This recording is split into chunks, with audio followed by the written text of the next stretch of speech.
अगर अगर आते हैं और ठीक से आते हैं, हमारे हमारे सम्मानित नेता नीतीश कुमार जी का कॉन्फिडेंस लेके आते हैं, तो हमें क्या, नीतीश कुमार जी का जो फैसला होगा हम लोग पूरी तरह उनके साथ हैं। ये पार्टी उनकी है, नीतीश जी की और निशांत कुमार जी की, उनका जो फैसला होगा हम लोग के सर मान्य होगा। बिहार की राजनीति और सियासत में इस वक्त की जो बड़ी खबर है, यानी बिहार के पूर्व मुख्यमंत्री जेडीयू के राष्ट्रीय अध्यक्ष नीतीश कुमार के कल तक गहरे दोस्त आरसीपी सिंह हुआ करते थे और नीतीश कुमार के साथ परछाई की तरह आरसीपी सिंह साथ चला करते थे। दोनों की राहें अलग हुई।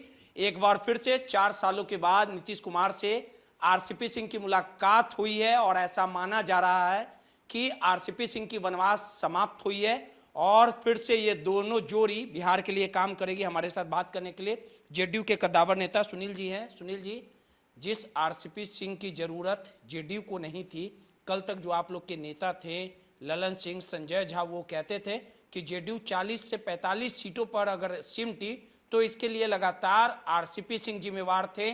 भारतीय जनता पार्टी आरसीपी सिंह से फील्डिंग करवाती थी, चुनाव में कम जो सीटें आई, और आज देखिए कि 4 सालों के बाद लगातार आरसीपी सिंह ये चाह रहे थे कि मुलाकात हो जाए। आज मुलाकात हुई है, क्या माना जाए कि वनवास खत्म हो गया है?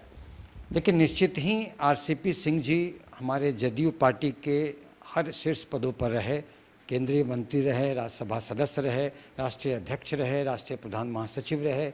नीतीश कुमार जी की वो खोज थे और नीतीश कुमार जी के साथ कदम पर कदम मिला के चले।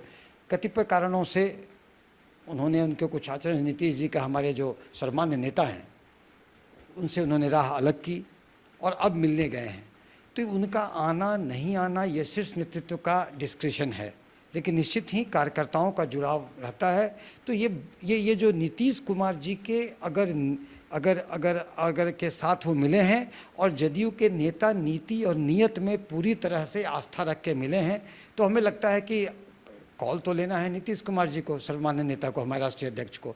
लेकिन मैं तो कार्यकर्ता हूँ, लेकिन निश्चित ही अगर वो आते हैं तो अगर आते हैं और ठीक से आते हैं, हमारे सम्मानित नेता नीतीश कुमार जी का कॉन्फिडेंस लेके आते हैं, तो हमें क्या, नीतीश कुमार जी का जो फैसला होगा हम लोग पूरी तरह उनके साथ हैं। तो नीतीश कुमार जी की तरफ से सिग्नल या हरी झंडी मिली होगी तब ना मुलाकात हुई होगी। ऐसे तो नीतीश कुमार किसी से मुलाकात नहीं करते। लगातार ललन सिंह, संजय झा, श्रवण कुमार विरोध में रहे हैं आरसीपी सिंह के। देखिए, इन बड़े नेताओं के वक्तव्य का जवाब तो वो खुद देंगे, हम तो अपना सा कार्यकर्ता हैं। मैं तो केवल यही कह सकता हूं कि अगर नीतीश कुमार जी आरसीपी सिंह सर का मुलाकात हुआ है और वो आना चाहते हैं और नीतीश कुमार जी उनको लाना चाहते हैं, तो आदरणीय नीतीश कुमार जी जो आधुनिक बिहार के विश्वकर्मा हैं, उनके हर फैसले के साथ हम 100% साथ खड़े हैं। लेकिन ललन सिंह, संजय झा ये सब बेचैन परेशान हैं, नहीं चाहते कि आरसीपी सिंह चाहे।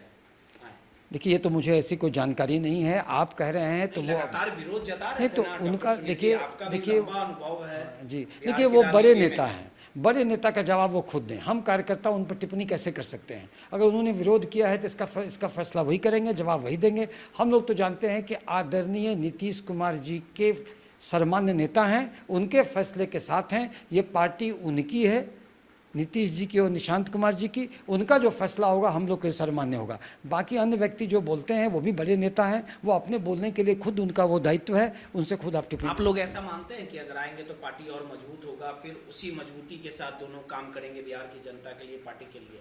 निश्चित ही अगर आदरणीय नीतीश कुमार जी फिर से उनको अगर काम कराते हैं तो उन्हें पार्टी की समझ है। पार्टी के राष्ट्रीय अध्यक्ष रह चुके हैं, विभिन्न पदों पर रह चुके हैं, कार्यकर्ताओं से जुड़ाव था। लेकिन कार्यकर्ताओं का सम्मानित नेता नीतीश कुमार जी है, उनका फैसला होगा तो हम सब इस बात का स्वागत करेंगे। चलिए, सीधे तौर पे अब देखना दिलचस्प होगा कि आरसीपी सिंह की वापसी फिर से जेडीयू में होती है, और आरसीपी सिंह की वापसी को लेके ललन सिंह, संजय झा कहीं ना कहीं दीवार खड़े किए हुए हैं, और नीतीश कुमार का क्या कुछ फैसला होता, यह सब कुछ देखने वाली बात होगी। सहयोगी मुन्ना के साथ रोहित, मैं पीडीए समाचार, पटना।